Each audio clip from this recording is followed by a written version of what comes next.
In 2024, a group of hikers in Alaska discovered a massive steel door sticking out of a glacier.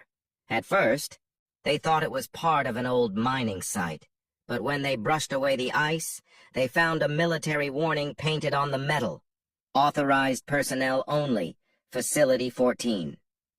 The strange part? According to government records, Facility 14 never existed. Deep in the remote wilderness of Alaska, miles from the nearest town, lies one of the most isolated regions in America. For decades, pilots flying over the area occasionally reported seeing unusual shapes beneath the ice. Most assumed they were natural rock formations. No one paid much attention until the summer of 2024. A group of hikers exploring a melting glacier noticed something unusual protruding from the ice. It wasn't rock. It wasn't metal. Debris. It was a perfectly straight steel door. As temperatures continued to rise, more of the structure became visible.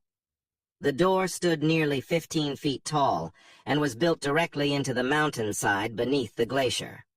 Across its surface, faded military markings could still be seen. Most had worn away, but one phrase remained readable. Facility 14. Curious. Researchers searched military archives. Nothing appeared. No maps, no construction records, no references. To any Facility 14, it was as if the bunker had been erased from history.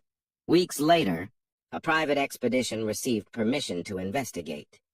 Using industrial equipment, they managed to force the frozen door open. A blast of cold air rushed out, not ordinary cold. The air inside felt untouched, preserved, like the bunker had been sealed yesterday. The team entered carefully. Emergency. Lights still lined the walls.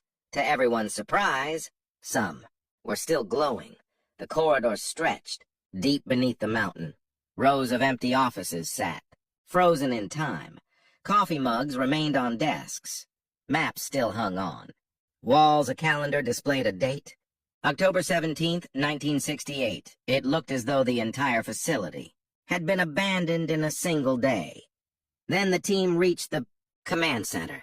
In the middle of the room stood a large radar screen covered in dust, powered off. At least, that's what they thought, as one researcher walked closer. The high screen suddenly flickered. A single green dot appeared.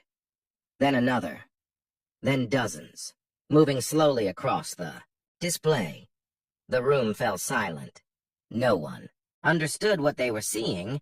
The bunker had supposedly been without power for over 50 years. Moments later, every emergency light shut off at once. The facility plunged into darkness. Then a voice echoed through the speakers. Crackling, distorted, barely understandable. The message repeated only one sentence. Tracking sequence still active. The expedition immediately left the bunker. When federal officials arrived days later, the entrance was sealed again. No public report was ever released. Satellite images of the area soon disappeared from several mapping services. Today, the glacier continues to move, slowly burying the bunker beneath the ice once more, but some pilots still claim that on clear winter nights, a faint light can sometimes be seen shining through the glacier, deep below the frozen surface, as if Facility 14 is still operating, waiting for something to return.